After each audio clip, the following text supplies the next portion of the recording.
Здравейте! В това видео ще ви обясня малко повече за това как да си пуснете нива с лазер. Как по-скоро се определя ниво, как да си направим замазката на пода. Първо с една рулетка, трябва задължително рулетка и лазер да се оборудваме. Този лазер е Parkside. Слабо свети и не е добър, но върши работа, да кажем. Първоначално, преди да залея ето този участък вече тук, първо измерих денивелацията в различните краища. Видях къде е най-високо, къде е най-ниско, колко трябва да се пълни. И след това горе-долу си определих едно ниво с нивото на прага. С плочки си нагласих така една върху друга. Си нагласих лазера да ми дойде на прага и свалих 1 см. И се получи нещо такова, не знам дали се вижда, малко по-ниско от прага, точно 1 см. Реших да спестя. Вече, нали, тук също съм пускал майки. За майки ползвам удета за гипс картон. И слагам ги по земята. Горе-долу трябва да знаете и на какво ниво ще ги сложите заради мастара, който ползваме. Моя мастар е Top Master 2 метра.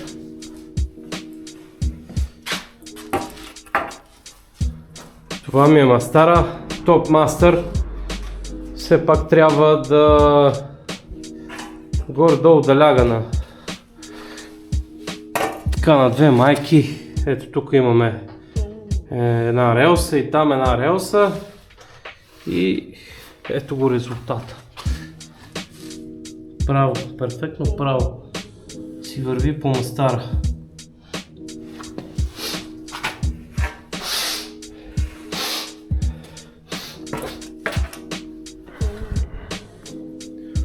Пускате си го, нали, пускате си ги през някакво разстояние, според зависи какъв мастар ще ползвате, колко дълъг, може да ви трябват повече майки, може да ви трябват по-малко, зависи и колко човек сте. И с лазера си определяте нивото.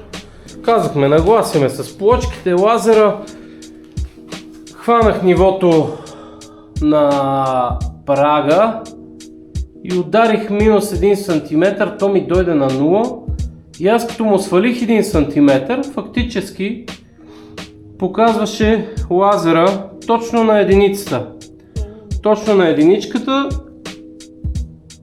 защото му свалих 1 см и така навсякъде си полагате тези майки, отдолу слагате топки цимент. Цимент и пясък си разбърквате по-гъст разтвор и леко с рулетката, докато лазера работи, си ги нивелирате. В нашия случай сега, след като вече имаме част от замазката, която е готова, какво правим? Измерил съм си нивото, пуснал съм лазера, нивото ми е точно 5 см. Хоп. Ето това показва лазер. Съответно, навсякъде другаде, удетата трябва да ги нивелирам на точно 5 см.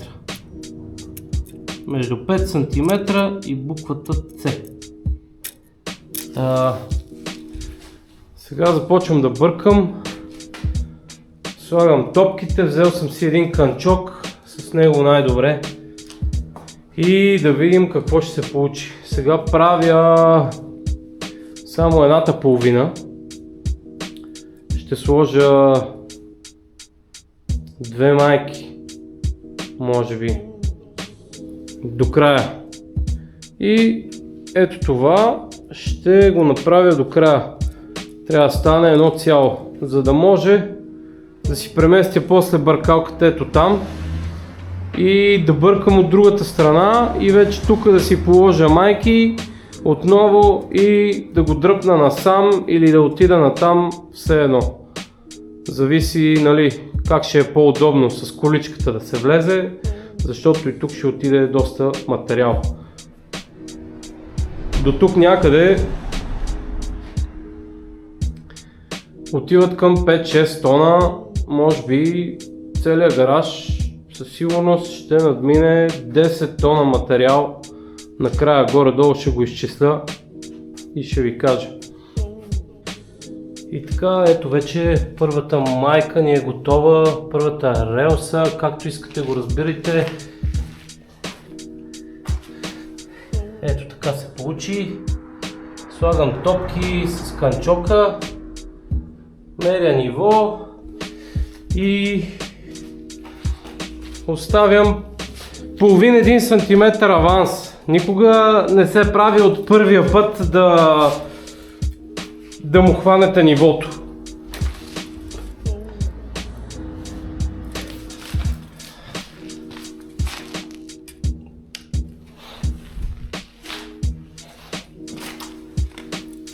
Винаги се оставя малко аванс. Ето така идва тук на 5 см.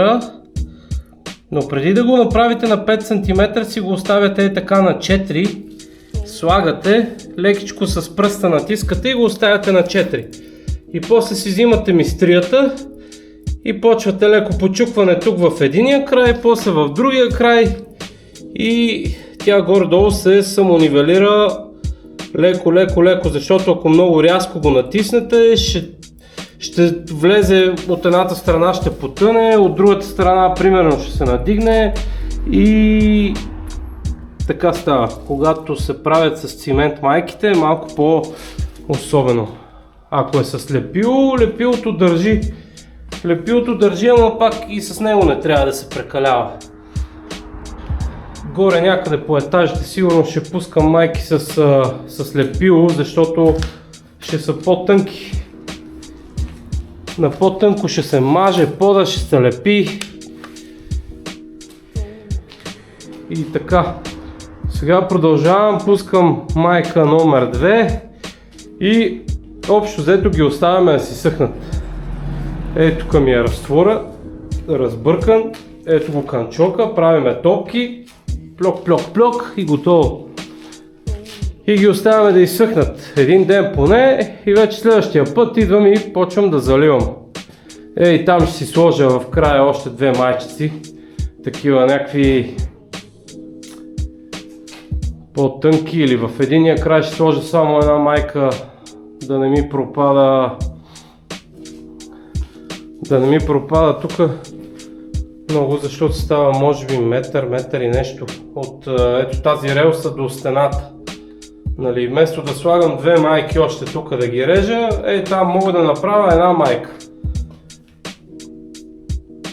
Да сложа и после като изсъхне това по него да се водя, ама ще го прецениме.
Това е общо взето.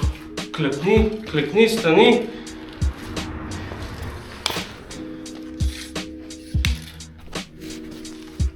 Ето. И с рулетчицата постоянна проверка. Ето, тук сме на 5 см и между цето, горе-долу. После като залееме малко надига, ще стане малко над 5 ама. Сено. Сега трябва тази плочка да остане тук, за да си вземем и другите нива. Че ако я сложим някъде по-горе, може да надигне, може да... Но те допуските ще са нещо в рамките на нормалното. Все пак някакви минимални отклонения правя. Супер минимални. Ево, това после цялото трябва да се напълни. Тук сипваш и слагаш каквото намериш. Камъни, разни, големи и всичко погребваш тук, каквото имаш. Сега тук остават двете майчици да ги пусна и...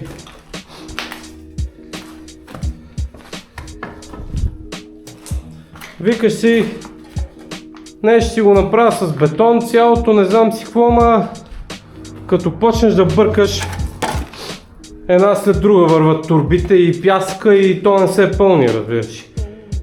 Това не се пълни. И ти се разказва играта да го напълниш цялото. Ама ще го направя, ще стане перфектния гараж. Гаражът е 30 квадрата.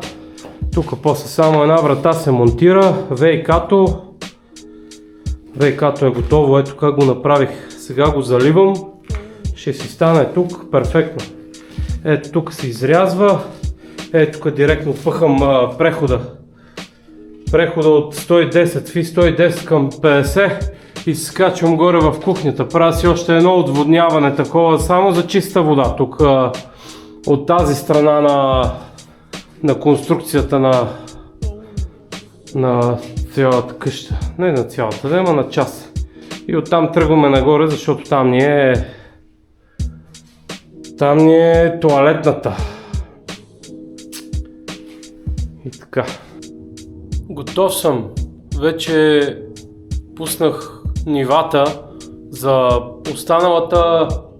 останалата част от гаража. Останалата е 1/3 и тук остана още 1/3.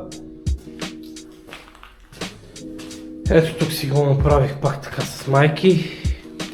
Две по-късички. За да мога да си го излея от край до край. Не да се занимавам, да го чакам да изсъхне, пък после да подкарам по това ниво на тук. Направо го карам до края. И следващия път идвам и заливам. Слагам отдолу каквото намеря. Разбира се, трябва да се остави все пак и 2, 3, 4 см отгоре материал за маска. И така. Винаги накрая гледам да си измия бъркалката. Ценете си инструментите.